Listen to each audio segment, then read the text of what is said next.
네, 매주 금요일에는 여의도 씬으로 여러분들 찾아뵙고 있습니다. 오늘도 어김없이 김용남 전 의원님 나오셨고요. 오늘은 특별히 더불어민주당 전용기 의원님 나오셨습니다. 어서 오십시오. 네, 안녕하세요. 네. 연말이라서 좀 어떠세요?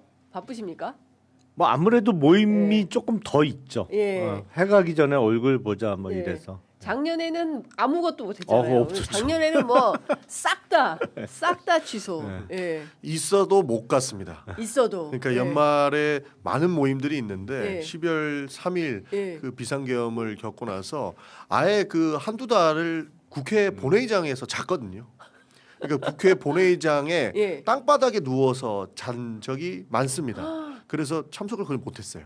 와, 네. 국회 본회의장 그 빨간 카페트에서 그냥 주무셨어요? 네, 빨간 일종의 카페트에서 농성 같은 걸 하신 거네요. 농성 때도 그렇게는 안 하거든요. 보통 의원회관에 가서 예. 이렇게 좀 소파에서 쉬고 예. 들어오는 게 일반적인데 예. 비상계엄 이후에는 또 2차, 3차 계엄할 수 있다라는 생각 맞아요. 때문에 예. 일부 의원들은 그냥 본회의장 지키자라고 했습니다. 그래서 본회의장 불 다 끄고요. 예. 그냥 그 빨간 카페트 위에서 며칠을 잤어요. 세상에. 네. 예. 그렇게 비상계엄을 딛고 우리가 1년을 지나고 있는데요.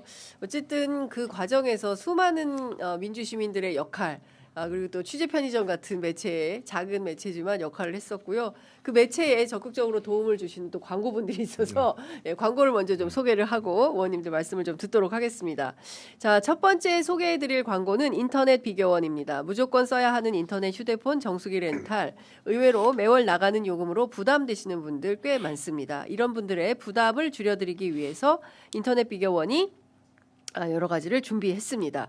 인터넷 TV 신규 가입 시 최대 48만 원, 휴대폰 통신사 변경 시 최대 30만 원, 정수기 렌탈 시 최대 30만 원, 모두 최대 108만 원의 혜택을 전액 현금으로 받으실 수 있으십니다. 만약 현금 사은품 혜택을 원하지 않을 경우에는 55인치 삼성 텔레비전으로 선택하셔서 받으실 수도 있으십니다. 어차피 인터넷은 모든 회사가 비슷하기 때문에 여러분들께서는 혜택만 챙겨가시면 되겠습니다. 인터넷 비교원은 지난 23년간 현금 사은품 누적 983억 원 이상, 누적 가입자 60만 명 이상이고요. 서울보증보험에 8억 원 이상 보험에 가입되어 있는 튼튼한 법인 기업입니다. 따라서 안심하시고 가입하셔도 되겠습니다. 개인정보 보안도 철저해서요. 지금까지 단 한 건의 보안 사고도 없었다는 점을 말씀드립니다. 본사와 정식적으로 계약한 판매점이기 때문에 빠른 설치, 그리고 동시에 빠르게 사은품도 받으실 수 있으십니다. 지인 추천하시면 최대 8만 원을 지급해드리는 이벤트도 현재 진행 중에 있습니다. 신청은 반드시 인터넷 비교원 기존 가입자 본인만 가능합니다. 장윤선의 취재 편의점 보시고 연락 주셨다고 하시면 비밀 혜택 있거든요. 지금 1670-2571, 1670-2571로 전화 주시거나 네이버에서 비교원 검색하시고 상담 신청해 주시면 되겠습니다. 의원님 어떻게 인터넷 바꿀 때 안 되셨습니까? 아직까지 저는 시간이 좀 남았는데요. 예. 바꿀 시간이 도래한다면 적극적으로 예. 검토하겠습니다. 108만 원의 혜택을 현금으로 드린다는 사실을 다시 한번 강조해 드리겠습니다. 자, 두 번째 소개해 드릴 광고는요. 12월 연말 모임을 위한 헤어룩 탈모 앰플 샴푸를 여러분들께 소개해드리겠습니다. 탈모 커뮤니티에서 난리난 그 제품이 바로 취재 편의점 광고로 들어왔습니다.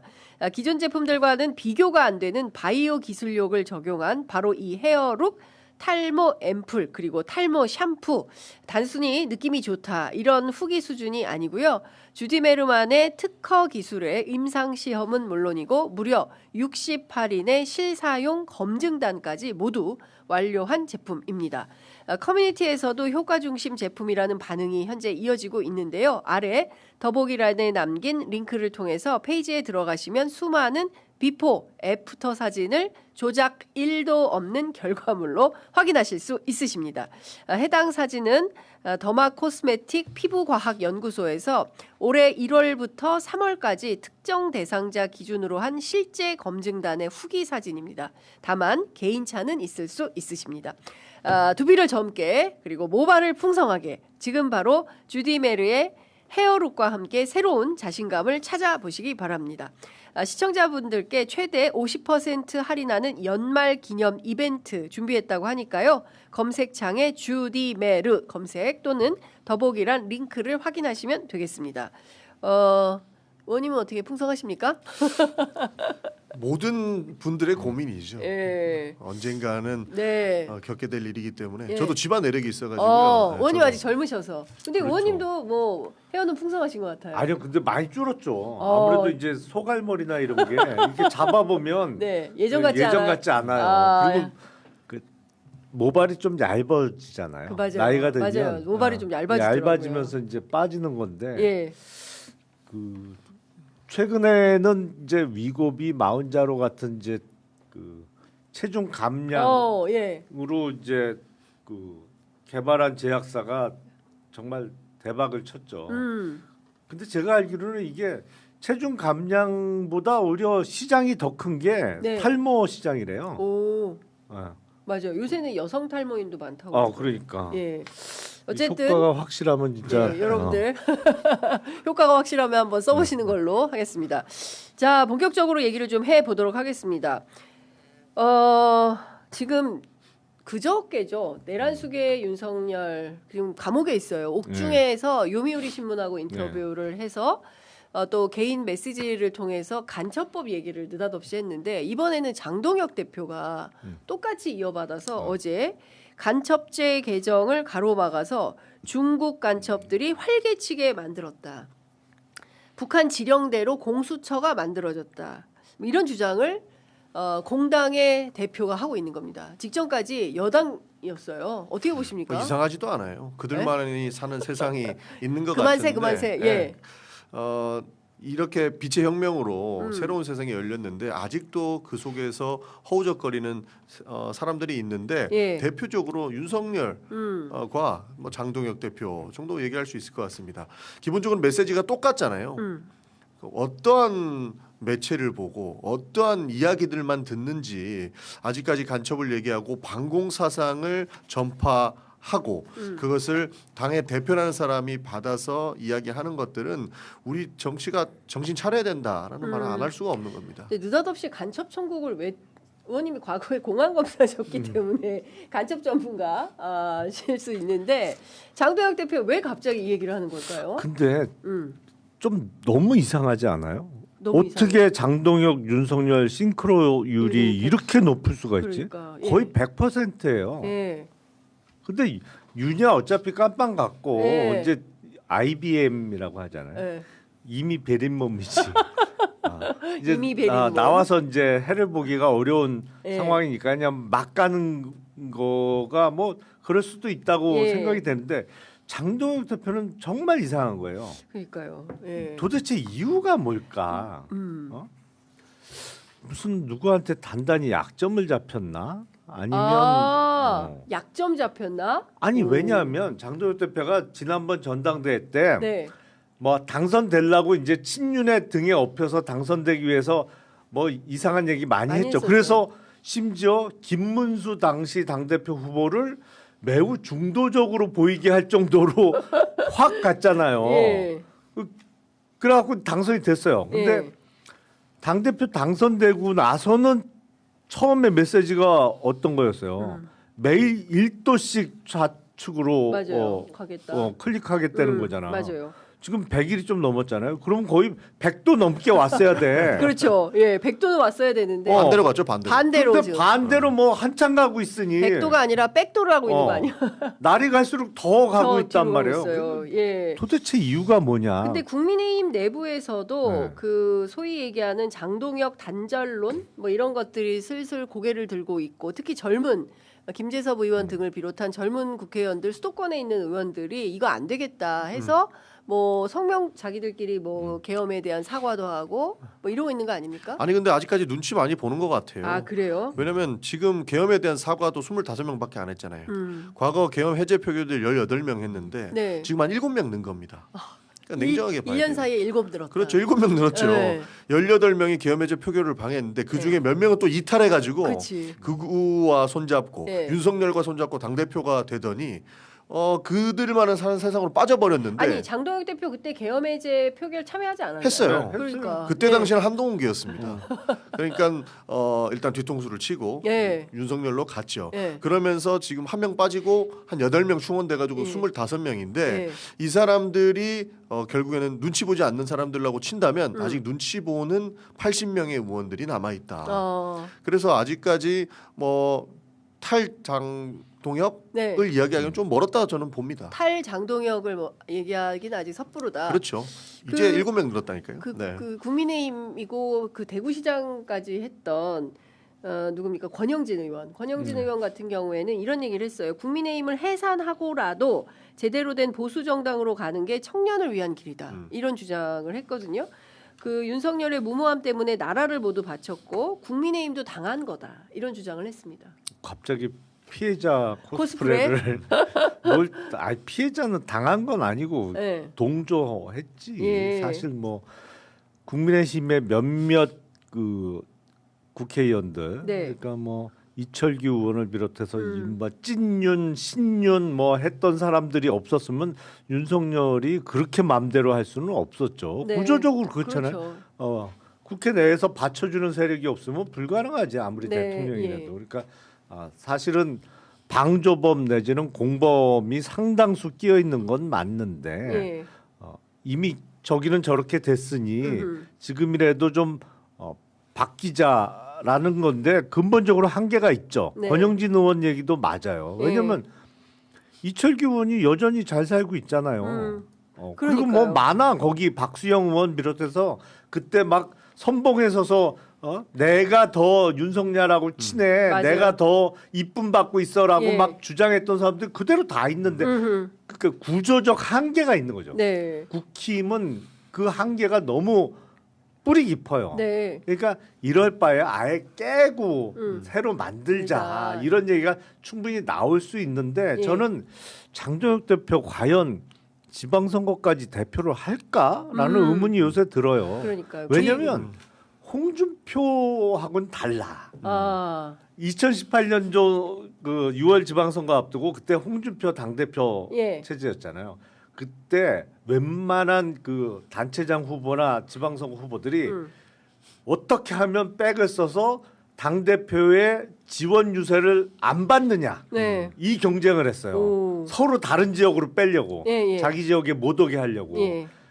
그런데 그럼에도 불구하고 홍준표라는 정치인이 갖고 있는 예. 뭐 워낙 오래도 됐고 뭐 특유의 일종의 카리스마 뭐 이런 것 때문에 대표를 쫓아낼 생각은 못했는데 네. 장동혁 대표는 다르죠. 다르죠. 무게감이. 그렇죠. 저는 충분히 장동혁 대표가 내년 지방선거까지 간다고 보는 게 저 사람들이 아직까지 눈치 보고 있는 이유는 반성 불가론이 국민의힘 내부에서 상당히 높다라고 보기 때문이에요. 예. 왜냐하면 과거에 박근혜 때 반성했던 사람, 그러니까 소위 바른정당을 만들어서 나갔던 사람들이 전부 다 의원직을 잃거나 예. 지금 정치적으로 아주 수세에 몰리는 상황입니다. 예. 그러나 그때 그래도 박근혜가 잘했다라고 이야기했던 소위 극우 코인을 탔던 사람들은 아직까지 많이 남아 있거든요. 네. 그래서 그때 반성했던 사람들은 어떻게 됐냐?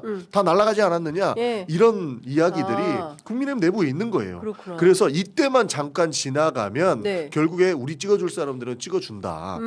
이런 결과로 이어지는 거죠. 네. 그러니까 지금 반성 불가하다. 반성해서 무슨 이득이 있냐 이런 이야기들이 더 득세하는 그렇군요. 겁니다. 예. 자, 그 권영진 의원이 오늘 아침 CBS 라디오에 출연해가지고 장동혁 체제로 내일 선거 치르면 잘해야 두석이다. 그리고 강성 지지층의 포로가 됐고 중도는 없다고 보는 것 같다. 그리고 장동혁 대표가 윤석열 옹호하니까 수도권 단체장들이 내년 실업자 된다 이렇게 하소연을 하고 있다라는 얘기를 하고 있고요. 그 어쨌든 국민의힘 분위기는 굉장히 흉흉한 것 같습니다. 그래서 그런지 정청래 대표가 오늘 아침에 남은 것은 정당 해산뿐이다 이렇게 국민의힘을 겨냥했고요. 그리고 조희대 대법원장 뻔뻔하게 사법개혁에 반대하고 있고 3대 특검 종료되면 2차 종합특검을 추진하겠다 이런 입장을 밝혔습니다. 어떻게 보세요? 글쎄 근데 네. 그 미리 할 필요는 없는 것 같아요. 그런 얘기를. 그러니까 정당 해산이나 이런 걸. 네. 왜냐하면 지금 지방선거가 6개월이 안 남았잖아요. 그렇습니다. 사실은 이제 5개월 딱 지나면 완전 지방선거판이 되는 거죠. 건데 예. 그 사이에 정당 해산 심판 청구를 할 수 있을까? 현실적으로 사실은 지방선거 전에는 어려운 네. 얘기죠. 그러니까 예. 지방선거 끝난 다음에 이제 가능성이 있는 것인데 뭐 미리 얘기를 해서 예, 김 뺄 필요 없다. 그럴 필요는 없는 것 같고 예. 글쎄 저는 이제 14일 날 내란 특검이 끝나고 네. 이달 28일 날 김건희 특검이 활동을 종료하는데 또 다른 특검 이른바 종합 특검을 할 거냐 아니면 기존의 상시적인 국가 수사기관에 맡길 거냐. 네. 그러니까 뭐 국가수사본부가 가장 대표적인 기관이 되겠죠. 그 시스템에 대한 좀 신뢰를 줘야 되는 거 아닌가 이런 생각을 해요. 국가 시스템에 대한 신뢰를 예. 줘야 된다. 저희 프로그램에 출연한 조국 대표도 그 얘기를 했어요. 그 국수본에 넘겨서 네. 저 중앙지검하고 합수부를 구성해서 기간 연장 없이 계속 수사하면 된다. 이런 얘기. 충분히 가능하고요. 저는 정청래 대표가 지금 뭐 여러 가지 뭐 이야기를 하고 있고 뭐 2차 특검, 3차 특검 그리고 해산될 정당 이런 얘기 하시는 거 네. 충분히 할 수 있다고 봅니다. 왜냐하면 좀 전에 말씀드린 것처럼 국민의힘에서 반성 불가론이 나오는 거는 네. 어차피 선거 때 되면 우리 찍어준다라는 사람들이 있기 때문에 그 사람들을 믿고 자신의 안위만을 생각해서 지방선거 따위는 버린 사람들이라고 저는 생각을 하거든요. 네. 그렇다면 국민들께도 알려드려야 된다고 생각해요. 저렇게 반성하지 않고 말도 안 되는 행동을 할 사람들은 네. 결국에는 정당 해산될 정당이다. 그러니까 해산될 정당이기 때문에 국민 여러분 투표를 심판해 주십시오라고 하는 이야기를 우리가 할 수 있기 때문에 네. 실질적으로 정성호 장관이 신청하는 정당 해산으로 이루어지지는 않겠지만 네. 정치적으로 깨워줄 필요는 있다라고 생각하는 측면에서 저는 네. 충분히 할 수 있다고 생각합니다. 그렇군요. 근데 어쨌든 지금 이제 두 가지 고비가 있는 것 같아요. 특검을 어떻게 할 거냐, 그 다음에 이제 내란 전담 재판부 설치법과 관련해서 이게 법사위 전체 회의를 통과했는데 다시 또 정책의총으로 넘겼어요. 그리고 위헌 논란이 있는데 조금 복잡해서 저는 네. 법률가가 아니어서 이야기가 어려운데 지금 논의되고 있는 것과 관련해서 오늘 아침 전현희 전 최고위원은 위헌 아니다. 그리고 특히 법관 인사위원회, 그 다음에 대법원 추천위원회 여기에 법무부 장관이 다 들어가 있기 때문에 이 자체가 문제가 될 수 없다. 뭐 이런 등의 이제 입장을 설명하셨어요. 그러니까 충분히 그러니까 법률적인 내용을 빼고 쉽게 설명을 하면요, 충분히 소명 가능한 부분, 그러니까 소위 법원을 들여다본다던가 상권 분립을 훼손시킬 수 있는 부분들은 의총이나 여러 국회에서 논의 과정 중에 저는 네. 드러낼 수 있다고 봅니다. 그래서 위헌과 관련된 내용들을 드러내고 예. 내란 전담 재판부를 추진한다면 저는 충분히 가능하다고 봐요. 그러니까 내란 특별 재판부는 저는 위헌이라고 생각을 합니다. 왜냐하면 지금 논의되는 것처럼 법원 외에 다른 법원은 네. 헌법사 군사법원밖에 없는데 그것을 하나 더 만들겠다고 하면 위헌 시비에 걸릴 수 있는 여지가 굉장히 높죠. 네. 그러나 전담 재판부 같은 경우에는 지금도 뭐 가정 재판은 가정법원에서 하고, 그리고 얼마 전에 만든 지적재산권과 관련된 부분들은 직접 재산권을 전담하는 재판부가 있거든요. 네. 그래서 이런 전담 재판부는 충분히 가능하다고 봅니다. 지금의 문제점 뭐냐면 뭐 직연 재판부나 뭐 지금은 어떻게 하고 있는지는 모르겠습니다만 네. 과거 내란 재판을 하면서 다른 형사 재판까지 하고 있었던 거예요. 네. 그러니까 이 대한민국의 종패를 가를 수 있는 내란에 대한 재판을 하면서 다른 사건을 들여다볼 시간이 있나 이겁니다. 네. 과거 이재명 대통령 사건만 보더라도 대법원에서 이틀 만에 7만 페이지를 어떻게 읽었냐 우리가 강력 비판하지 않았어요. 이 내란과 관련된 내용들도 수백 페이지, 수천 페이지가 될 건데 네. 그거 보기에도 시간이 아까운데 무슨 다른 재판까지 지금 들여다보고 있어야 되냐라고 네. 하는 국민적 이야기가 있는 겁니다. 그렇습니다. 그렇기 때문에 예. 내란 사건만 전담으로 해서 오로지 이 사건만 뚫어져라 볼 수 있는 재판부를 구성할 필요는 있다라고 보는 것이고, 법원에서도 2심부터는 우리 전담 재판부 한번 하겠다. 검토할게요 했잖아요. 예, 예. 근데 그게 왜 위헌이라고 하는 거예요? 그러니까 저는 그래서 저는 이런 거예요. 그러니까 지금도 사실 어제 재판만 하더라도 문상호 전 정보사령관이 또 충격적인 얘기 하잖아요.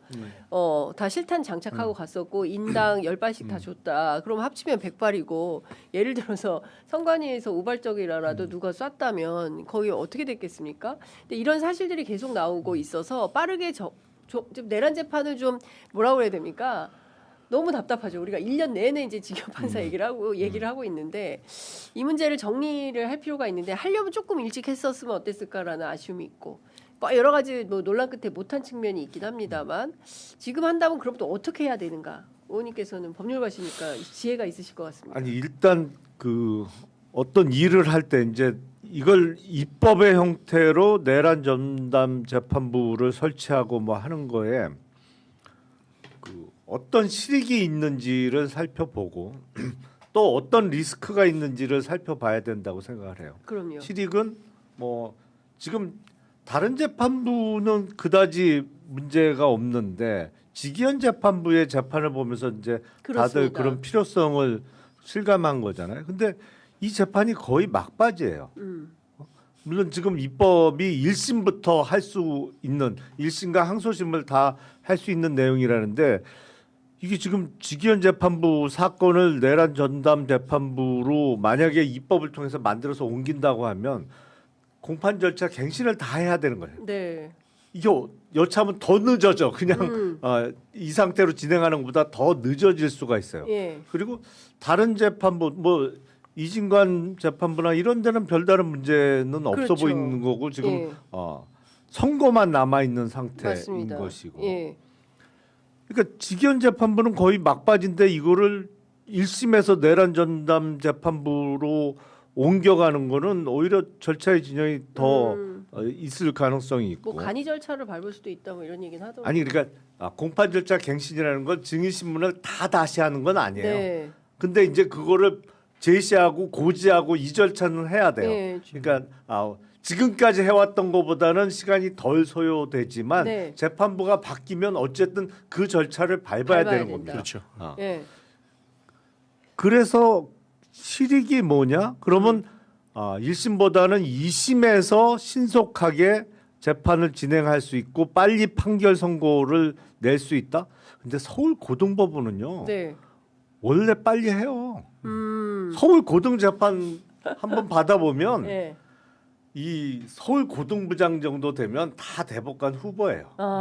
네. 그래서 그 권위나 이런 게 어마어마합니다. 네. 그리고 상상을 초월한다. 예. 뭐 이렇게 재판 지연 전술을 쓰면 다 카트 당해요. 네. 안 받아줘 기본적으로. 예, 예. 1심에서 이렇게 많이 했는데 여기 고등 와서 뭘 또 하냐 뭐 이러면서 그래서 그리고 서울 고등부장들이 지기현 판사 같은 사람이 또 있을 거라고는 생각을 안 해요. 그러니까 실익은 잘 모르겠어요. 예.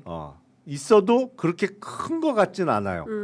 근데 일단은 이거를 이제 재판부 재량으로 할 수 있도록 뭐 자율권 같은 거를 주도로 법을 만든다는 거예요. 그래서 그 변론 종결이 안 된 경우에 그 내란 전담 재판부로 넘길 수도 있지만 본인이 하겠다고 하면 1심에서 선고까지 다 마무리할 수 있도록 그러니까 지기현 판사가 다 마무리할 수 그러면 있는 실익이 권한. 없네 그 부분은.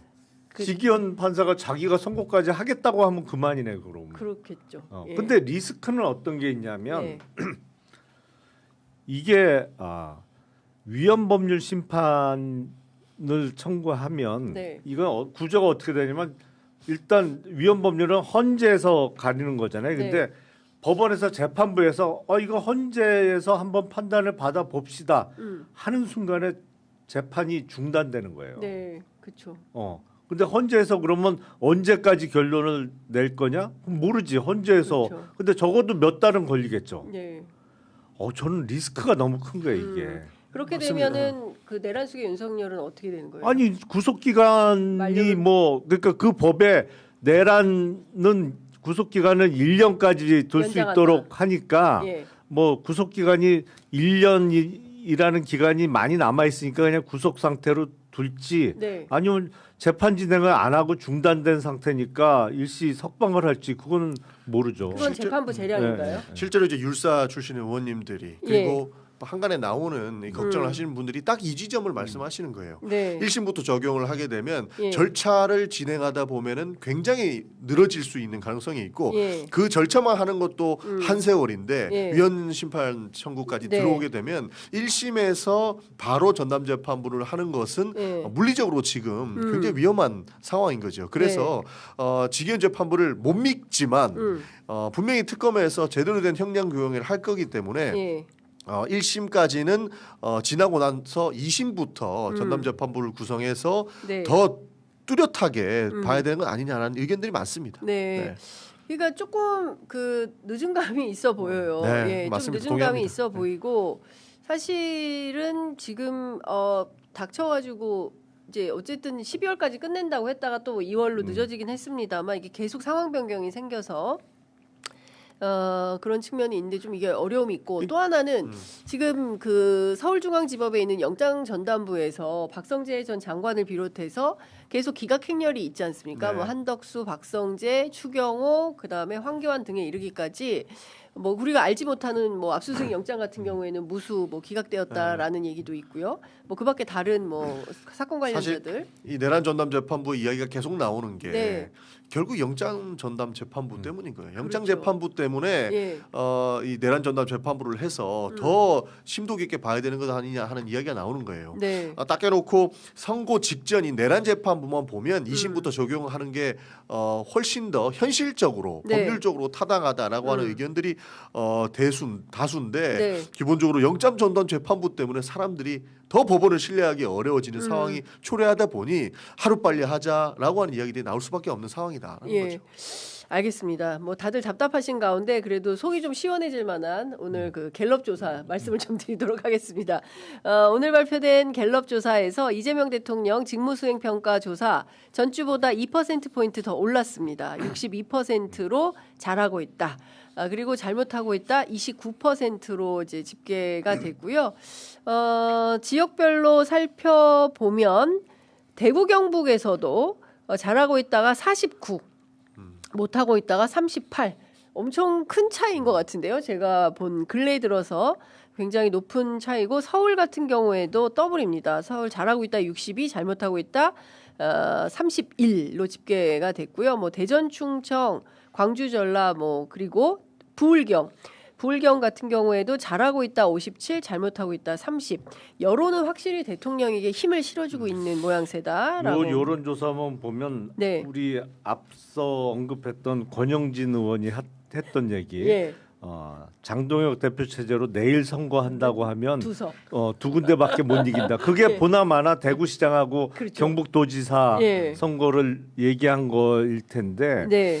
이 갤럽 조사에 가면 두 곳이 아니고 빵인데 빵. 빵석인데 빵석.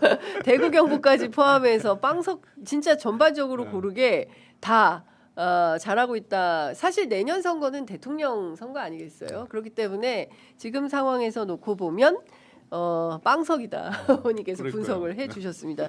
뭐 세대별로도 고르게 다 지지가 굉장히 높고요. 잘하고 있다는 외교입니다. 외교가 32%로 잘하고 있다 1위를 기록했고요. 경제민생 여전히 어렵습니다. 부정평가 1위로 경제민생 18% 기록이 됐습니다. 큰 틀에서 보면 대통령에 대한 평가는 매우 좋다인데 그 뭐 이런 분위기가 계속 가면은 좋겠는데 어쨌든 지금 뭐 여러 가지 이슈들이 있어서 그 내용도 좀 살펴보려고 합니다. 오늘 아침 라디오에 출연한 조갑재 대표가 장동혁은 윤석열의 비공식 대변인이어서 비대위로 전환 가능성이 있고 장동혁은 타율이 안 좋기 때문에 한동훈 지명 타자를 써야 된다 이런 주장을 했습니다. 어떻게 보세요? 불가능한 주장을 하고 계신 거예요. 불가능한 주장입니까? 제가 뭐 저도 예. 여러 가지 국민의힘의 많은 인사들하고 이야기를 나눠봐요. 실제로 예. 뭐 본회의장이나 상임위가 있을 때 뒤에서 물어보면 한동훈 불가론이 대세입니다. 그 일단은 사과 불가론을 이야기하시는 분들은 제 생각에 100% 한동훈은 더 안 된다예요. 네. 사과하는 것까지는 하겠다. 근데 한동훈은 안 된다라고 하는 사람들이 높기 때문에 지명 타자로 한동훈이 나올 가능성은 굉장히 낮습니다. 네. 그리고 뭐 조국 대표가 얼마 전에 인터뷰에서도 말씀을 하셨던 것 같은데 네. 실제로 한동훈 정치생명 끝났다 이런 얘기 하셨잖아요. 네. 일부 그들의 지지자들은 있지만 국민의힘에서 주류를 이루는 사람들은 죽어도 한동훈은 안 된다라고 하는 사람들을 제가 몇 명 봤습니다. 진짜요? 그래서 지명타자로는 불가론입니다. 어떻게 보세요, 의원님? 아니 저도 한동훈 전 대표가 비대위원장 될 가능성 거의 제로라고 봐요. 제로다. 그거 안 될 거예요. 차라리 당이 깨지는 게 빠르지. 비대위 체제보단 그거는 아예 당을 깨고 따로 각자 가면서 뭐 한쪽 당의 비대위원장이 됐던 당 대표가 되는 거는 가능할지 몰라도 지금 국힘 구조 하에서 비대위원장 될 가능성은 없다고 봅니다. 일단 기본적으로 비대위원장 되려면 또 그 소위 중앙위원, 그러니까 민주당에서 중앙위원이라고 하는 거고 국민의힘에서 뭐라고 하는지 모르겠는데 그 뭐 지역위원장들이나 그 여러 당직을 맡고 있는 사람들의 투표가 필요합니다.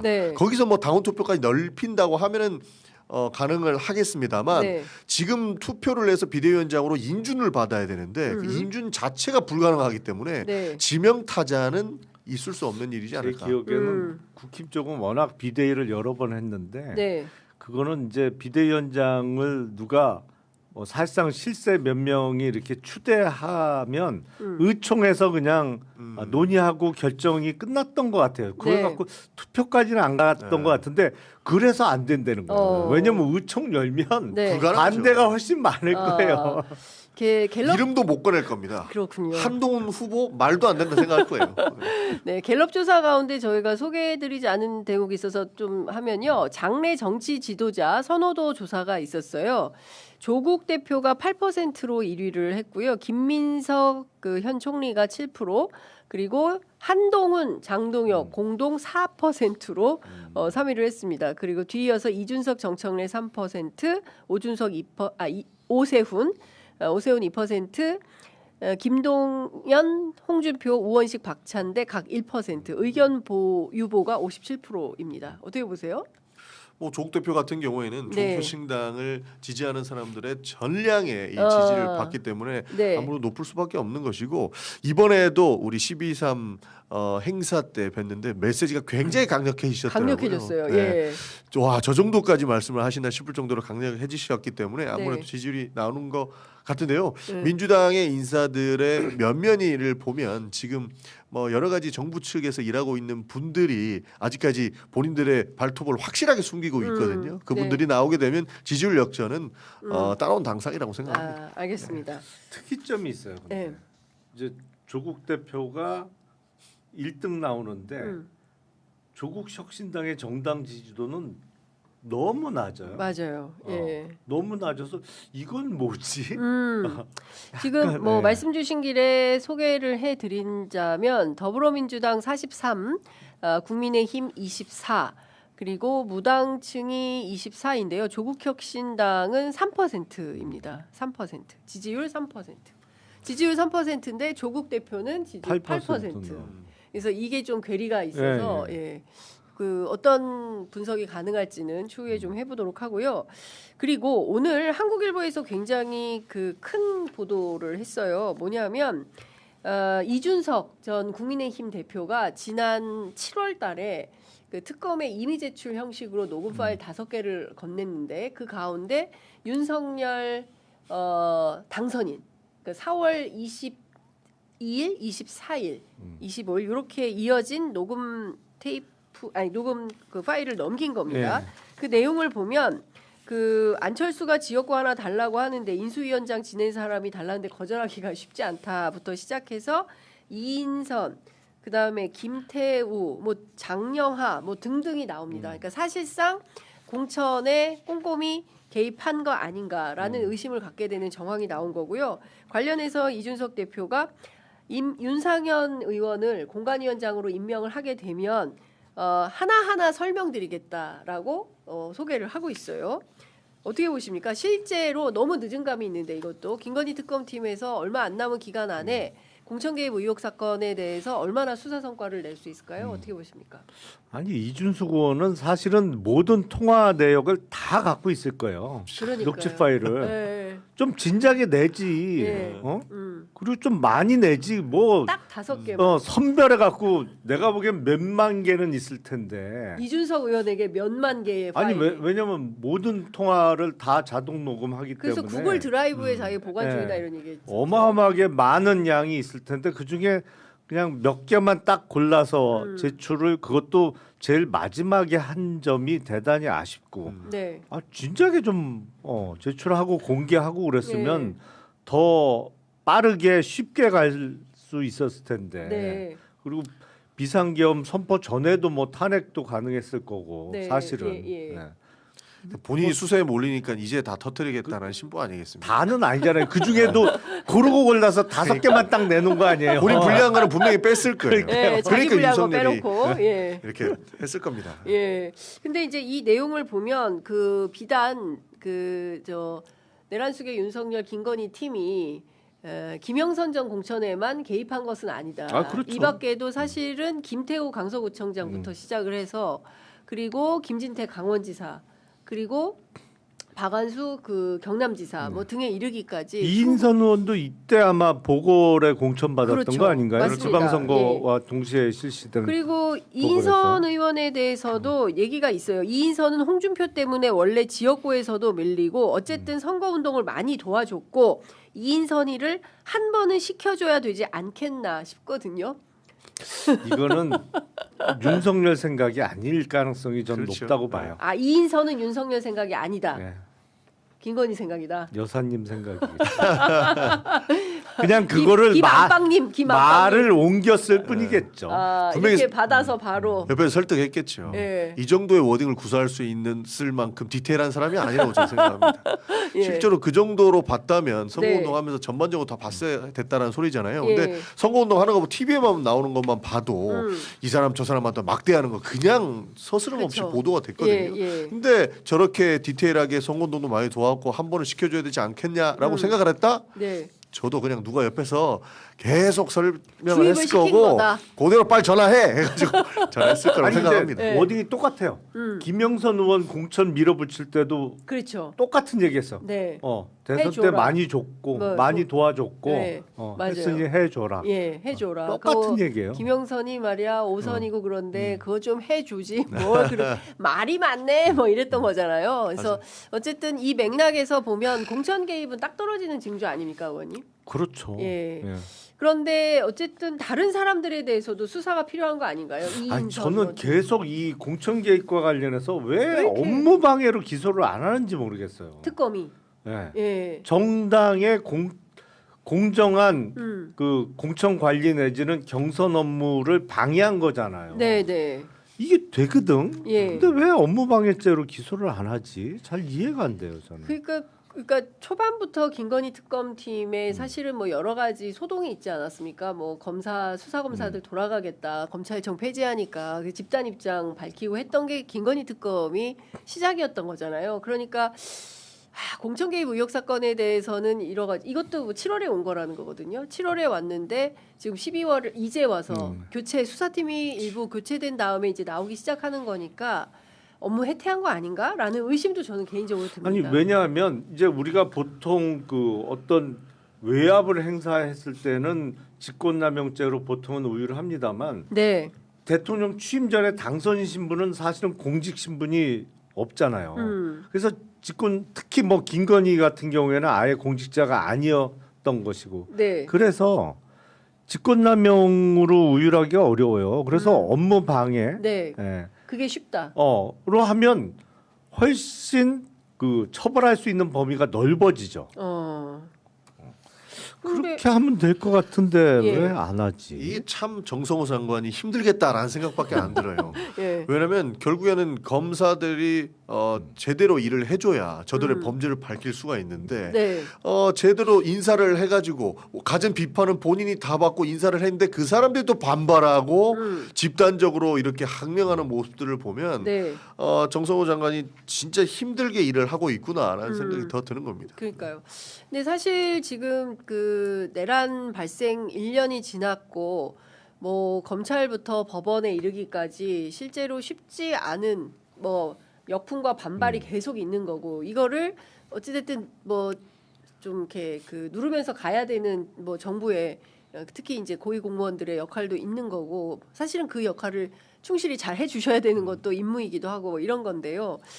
뭔가 막 굉장히 많은 일이 있었지만 이렇게 매듭지어진다라는 느낌? 그죠? 12월이기 때문에 연말에 좀 깔끔하게 이게 딱 정리가 돼서 이제 수첩을 딱 덮고 내년에 1월 1일 새 수첩을 열어서 자 오늘은 뭘 할까 올해는 뭘 할까라는 이제 업무 계획을 세워줘야 되잖아요. 1, 2, 3, 4. 근데 그러기에는 우리가 너무 미진한 게 많아서 뭐 어떻게 해야 되나 싶은 생각이 좀 개인적으로 좀 듭니다. 좀 답답해요. 답 없는 소리를 하나만 드리면요. 네. 실제로 법무부에서 힘들 거고 특검들도 힘들 겁니다. 왜냐하면 실제로 수사하는 검사들이 모두 같은 생각으로 저들의 범죄를 낱낱이 밝혀갖고 빠르게 수사를 매듭지어야 된다라고 생각하지는 않는 것 같습니다. 그래요? 저도 뭐 들은 얘기가 많은데 실제로 일부러 지지부진하게 하는 검사들도 있고 진짜요? 일부러 핵심 증거고 핵심 증인인데 일부러인지는 모르겠습니다만 뭐 배척한다든지 이런 행위들로 인해서 수사가 제대로 진행이 안 되는 부분들이 있다고 들었어요. 아니, 그럼 그런 수사 검사들은 빼야 되는 거 아니에요? 근데 그 사람들이 또 하필이면 주도권을 가지고 있는 검사들도 일부 존재하기 때문에 매듭이 안 되는 거죠. 지금 3대 특검 하는 거 저도 그 간사 그 최상병 특검의 간사를 맡으면서 지속적으로 백업을 하고 있거든요. 팔로우하고 백업하고 있는데 왜 이렇게 지지부진하지?라고 하다 보면 뭐 소위 이렇게 들리는 찌라시의 내용은 누군가가 적극적으로 하고 있지 않고 실제로는 방해 행위로까지 보일 수 있는 모습들을 보고 있다. 그래서 빠르게 정리가 안 된다라고 이야기를 하더라고요. 아, 이게 굉장히 무기력해지는데, 그죠? 근데 특검들은 본인의 명예가 걸려 있기 때문에 일단 할 일은 해야 된다고 하고 있습니다. 실제로 그리고 이미 다 나와 있는 내용들이기 때문에 이것이 결과에는 크게 영향을 미치지 않을 것인데 지지부진했고 시간이 끌렸던 것은 이 내부의 파견 검사들의 문제도 있었다. 어떻게 보세요, 의원님? 아니 그러니까 2025년도를 마무리하면서 적어도 이번 달에 윤석열 피고인에 대한 내란 수계 1심 선고 정도는 나와야죠. 나야 그래도 한 페이지 좀 넘어간다라는 그렇죠. 기분이 들 텐데 이건 뭐 아직 재판도 안 끝났으니 이 뭐 빨라야 2, 3월인데 선고를 할지도 지금 의심스러운 상황이거든요. 그러니까 이게 영 찝찝해. 맞아요. 뭘 좀 이렇게 뭘 안 하고 그냥 대충 한 그 느낌이라. 사실은 지금 그 이제 조중동을 비롯한 보수 언론들의 논조가 그렇지 않습니까? 상처를 딛고 화합하자 이런 주장을 하기 시작했어요. 이게 예전에 많이 하던 문법이거든요. 대충 넘어가. 절대 안 뭐 됩니다. 이런 주장을 하기 시작했고 그리고 또 이게 또 여러 가지 악재들이 좀 겹치고 있지 않습니까? 그 현지 누나, 훈식이 형, 뭐 이거부터 시작을 해서 근데 사실 이거 문제도 저는 문진성 의원이 대단히 부적절한 거 아닌가라는 생각이 좀 들어요. 그러니까 그거랑은 사실 다른 문제죠. 근데 이게 막 엮여가지고 그렇죠. 차원이 완전히 다른 전혀 다른 문제인데. 문제인데 그거는 우리가 실제로 뭐 정치적 책임을 져야 되고 혼나야 되는 부분이라고 생각을 합니다. 실제로 뭐 반성해야 될 부분 반성한다고 보는데 그거랑 지금 이 내란 척결량은 절대 다른 문제라고 생각해요. 근데 그거를 프레임을 막 그렇게 짜고 있는 거죠. 우리 국민들이 그렇게 호락호락하지 않다고 저는 생각해요. 기본적으로 저는 계속 어디 가서도 이야기하는데 전두환이 자연사하는 모습들을 봤기 때문에 이 정신 못 차리는 권력자들이 또다시 이 내란이라고 하는 상황을 초래했다고 보거든요. 그렇기 때문에 대통령께서 말씀하시는 것처럼 나치를 척결하듯이 반드시 이거는 뿌리를 뽑아야 된다고 이야기하신 거에 100% 공감을 하거든요. 이 사람들 제대로 된 책임자 처벌을 하고 있지 못하고 또 보수 언론의 등에 타가지고 대충 봐줘버리면 또다시 대한민국 민주 역사를 흔들 수 있는 비상계엄 같은 비상계엄이 아니더라도 외환유치라든지 이런 내란 사태를 촉발시킬 수 있기 때문에 이거는 좀 과하다 싶을 정도로 하더라도 민주주의를 지킨다는 사명으로 저는 완수해야 된다고 봅니다. 그래서 속지 마셨으면 좋겠다는 말씀 드리겠습니다. 약간 각도가 다른 얘기일 수도 있는데 윤석열 피고인의 경우에 지금 구속된 상태에서 재판을 받고 있으면서도 그냥 이상한 소리 계속 하잖아요. 그러니까요. 반성의 기미가 1도 안 보이잖아요. 왜 저러느냐. 뭐 원래 정신이 없어서 그럴 수도 있습니다만 사실은 그 중에 하나가 저희 제 생각으로는 우리가 1997년도에 이른바 지존파 사건의 피고인들에 대해서 사형 집행한 이후에 사실상 사형 집행이 없잖아요. 네, 그래서 사형 사실상의 사형 폐지국으로 분류되어 있는데 사형 집행의 가능성이 있고 없고는 재판 받는 피고인 입장에서는 어마어마한 차이가 납니다. 태도가 실제로. 예. 예. 뭐 내가 이렇게 해도 나 뭐 사형 안 당해. 이런 그렇죠. 거죠. 그러니까 뭐 그냥 뭐 그러다가 세월 바뀌고 예를 들어서 그게 뭐 5년 후가 됐던 10년 후가 됐던 뭐 이상한 또 대통령이 나와갖고 사면시켜주면 되는 거야. 이거 하고 예. 야 이게 이제 사형이 선고되면 실제로 확정되고 나서 그 다음 달에 집행이 될지 뭐 1년 후에 될지 몰라. 예. 하고는 어마어마한 차이가 나요. 실제로. 네. 그래서 그 사형제도의 가장 난점 중에 하나가 그거라는 거잖아요. 네. 정말 흉악한 악질적인 사람인데 네. 사형 집행 직전에 엄청 착해진다는 거 아니야. 그래서 사형이 집행될 당시에는 착한 사람이 돼서 집행이 된다는 게 이제 예. 모순점으로 지적되는데 저는 이번에 내란의 피고인을 보면서 이래서 이게 사형 집행을 좀 할 필요가 있는 거 아닌가 예. 이런 생각이 들어요. 예. 그러니까 다들 막 여러 가지, 그러니까 이게 좀 뭔가 매듭이 불명확하니까 뭔가 재판이 속도감 있게 진행이 되고 상식에 부합하게 룸사롱에서 접대받고 그게 300인지 170인지 나왔으면 거기에 응당하게 손 딱 떼고 이렇게 공정하고 정의로운 사회로 가고 있어야 이제 우리나라가 좀 새롭게 가고 있구나라는 어떤 그 느낌을 받을 텐데 이건 직위원 판사가 계속 어제도 또 뭐 가족 오락관 하듯이 하잖아요. 근데 그런 걸 보는 것도 이제 지친다라는 생각이 되는 거고 사법부가 이러면 입법부가 나서서 이걸 좀 빠르게 종결할 수 있는 뭔가 움직임 이런 게 있어야 돼. 여기도 보면 막 뭔가 많아요. 입법부 내부에도 방해 세력들이 얼마나 득세하고 많겠어요. 있고 예. 저쪽에서 헛소리에도 레거시 미디어에서 싹 다 실어주니까 예. 그 헛소리가 그러니까 여러 가지가 번지고 맞습니다. 예, 여러 가지가 막 중첩돼 있고 혼란이지만 그럼에도 불구하고 우리가 할 일은 또 따박따박 해야 되는 측면이 있어서 취재 편이 좀 어렵습니다. 쉽지 않다. 이렇게 작은 매체가 그냥 안간힘을 쓰면서 어쨌든 이 현장을 놓치지 않고 보도하려고 하니까 어려운데 김건희 씨는 억울한 게 또 많다는 거잖아요 지금. 네? 본인은 억울하겠죠. 네. 왜냐하면 네. 안 걸릴 수 있었거든요. 안 아니 비상계엄이 성공했더라면 지금도 영부인이고 네. 누릴 거 다 누리고 있었을 텐데 네. 그러니까 사실은 둘이 만날 일은 없잖아요. 분리수감되어 있으니까 그렇죠. 예. 만나면 엄청 터질 것 같아.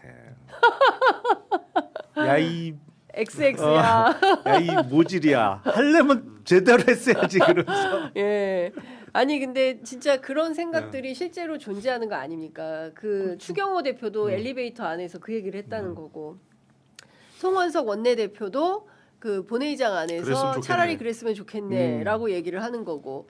그러니까 이 사람들 내심 안에서는 내란 속의 윤석열이 계엄을 성공했으면 우리가 지금 떵떵거리고 잘 먹고 잘 살 텐데 똑바로 못 해가지고 당했다 이렇게 생각을 하는 거죠. 그 생각이 정말 제일 뼈저리게 드는 사람이 김건희겠죠. 김건희겠죠. 그렇죠. 예. 국민의힘도 그럴 거예요. 비상계엄을 지금 잘못된 행위라고 비판하잖아요. 네. 그 비판 행위는 그것 때문에 야당 됐거든요.